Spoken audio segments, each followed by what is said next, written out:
stepping in spectacular, as well. over the top. I mean, that was a full force shot to the temple. I mean, he's right now. So they wipe off his gloves, but you look at him like he's really feeling it right now. I mean, he probably has no idea where he. When I'm going to take your soul, and you're either going to give up or you're going to get knocked out. And unless you have that instinct, you just will never be a good. That one big shot's going to land if the guy's not throwing other shots. So I thought with less artillery in the air, less bombs in the air, that the guy. Joe Rogan reacted to Jake Paul's knockout loss by laughing alongside Anthony Joshua, saying the fight was a mismatch from the beginning. Rogan explained that Jake usually fights retired boxers or MMA fighters, not a true Olympic-level heavyweight. He pointed out that Joshua is an elite boxer and naturally much bigger. From a pure boxing view, Rogan said the result was obvious before the fight even started, and the outcome only confirmed what most people expected. Well, realistically, it's one of the craziest propositions of all time. You take a guy who just had a boxing match that looks like a sparring match with a 58-year-old Mike Tyson, and then you're going to fight one of the absolute scariest knockout artists in the heavy. After the fight, Anthony Joshua made a firm statement, saying the knockout actually protected Jake Paul. Joshua explained that if the fight had gone on longer, the damage would have been much worse, both physically and mentally.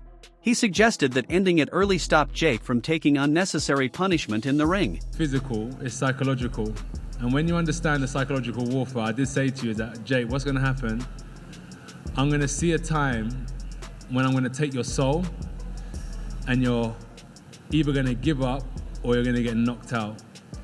And unless you have that instinct. The moment Anthony Joshua was linked to a so-called circus fight with Jake Paul, boxing fans were divided. Many viewed it as entertainment rather than a serious sporting contest. The difference in size, experience, and background was impossible to ignore.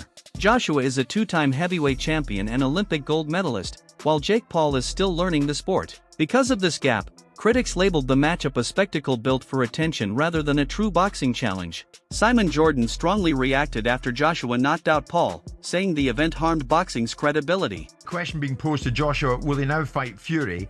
And then my first thought was, after what I've seen, who cares? After that, who cares if Joshua fights Fury? I like Anthony Joshua immensely, Spencer. Any exchanges I've had with him, I think he comes across terrifically well. But I fail to see where it's taken us, where it's taken him, other than hugely increasing his bank balance.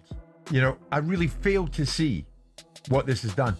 Well, it's done nothing, but he was going to fight in November, like I said, and he's just gone in there against Jake Paul. What has it done for his legacy? Absolutely zero. But it was, you know, he's earned a lot of money doing that.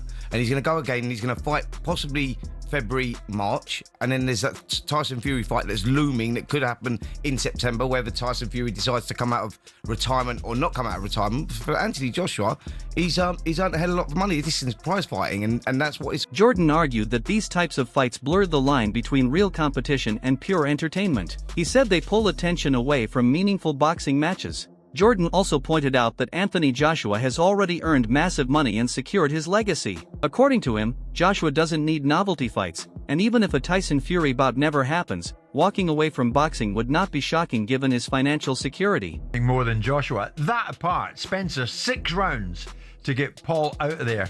Reputationally, how does it leave AJ? Well, thankfully it didn't go to points, because I think that would have been a disaster for Anthony Joshua. I think that he needed to get the job done inside the distance, you know, and he done it. Look, he could have done it at any given point. I think that he could have cut the ring off whenever he wanted to and got Jake Paul out of there. He took his time on that. He allowed Jake Paul to run around like a rabbit and throw the occasional shot from time to time. And I think he only landed one clean punch, didn't he, Anthony Joshua? And that was the one that broke his jaw in 2 places. But I mean, you said, did you not, to us in this very studio the other day, he's got to get him out of there in round 1. I did. Otherwise, what are we seeing?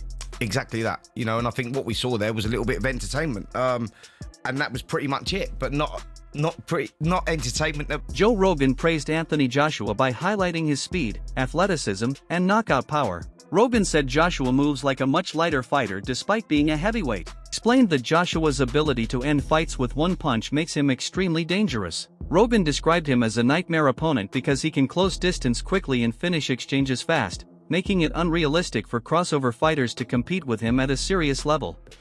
This is a giant Olympic gold medalist heavyweight. I mean, Anthony Joshua is fucking He is the terrifying. thing that nightmares are made of. And he's got that one-punch nuclear power. One punch. Trainer Adam Booth gave a blunt analysis and noted that Jake Paul did manage to make Anthony Joshua miss at certain moments. Booth said this was important because it showed improved movement and discipline. Jake's positioning forced Joshua to reset instead of landing freely.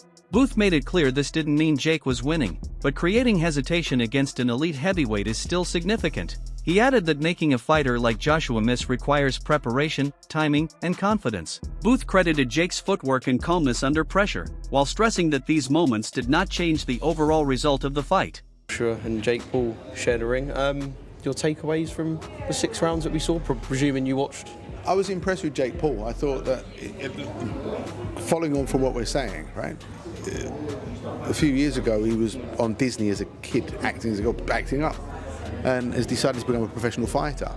That takes balls, but he's obviously striving to be as good as he can be. You can see that in the way that he moves, the way that he is developed in how he's punching and performing. But to make a 2-time world heavyweight champion that's still live, you know, AJ's still got something about him, to make him miss in such an accomplished manner. All right, so at times he was jumping out and running around, but there were times when he was well in range and still making AJ unable to land a clean, solid shot. He deserves a lot of respect for that. And then the shot that actually finished the fight, that broke his jaw quite badly, didn't put him out. That shot's put that shot he threw with serious intention has put a lot of professional heavyweights to sleep. He didn't go to sleep. He actually finished on his knees, didn't he? Laughing and spitting blood out of his mouth. So, like they say, like it's a special type of crazy and a special type of brave to do it. But I actually hats off to him because he showed that he's developing some accomplished little skills in there to look after himself. The size difference is always going to fatigue him. I know everyone will come with the idea that, AJ should just go in there 1 round and smash him to bits, and that should be it was a big ring, right? Perhaps he could have cut the ring off a bit better, but would I be right in saying that regardless of skill level, if you forget about that with the 2 for a second, if someone is on the back foot on their bike and doing what Jake was doing, it's difficult no matter who you are, no matter the kind of separation in skill level. It's a big ring, and you've either got to run at him and look like a novice yourself, or just... After the fight, attention shifted to Logan Paul, who appeared to confront Anthony Joshua and talk about revenge for his brother. Logan reportedly showed interest in fighting Joshua. Analysts quickly dismissed the idea, saying it would be even more one-sided than Jake's fight. They pointed out that Jake trains full-time with professional boxing coaches, while Logan does not have the same level of dedication or skill. Experts agreed that a Logan versus Joshua fight would move from spectacle into pure farce. While Jake showed basic professional boxing ability despite losing, Logan is seen as far less prepared, and such a matchup would only increase criticism of boxing's direction. You know what I mean? Because at least Jake Paul has taken boxing or has trained with real boxing trainers in real boxes. Whereas Logan Paul, you know, he did that exhibition with Floyd, and Floyd's a little guy. Not saying a little guy can't thump, because Floyd really gave him some 2 pieces with no sides, right? But at the same time, you take his friend, Floyd's friend, Anthony Joshua, and get hit by him and see what happens. The same thing. Probably worse, because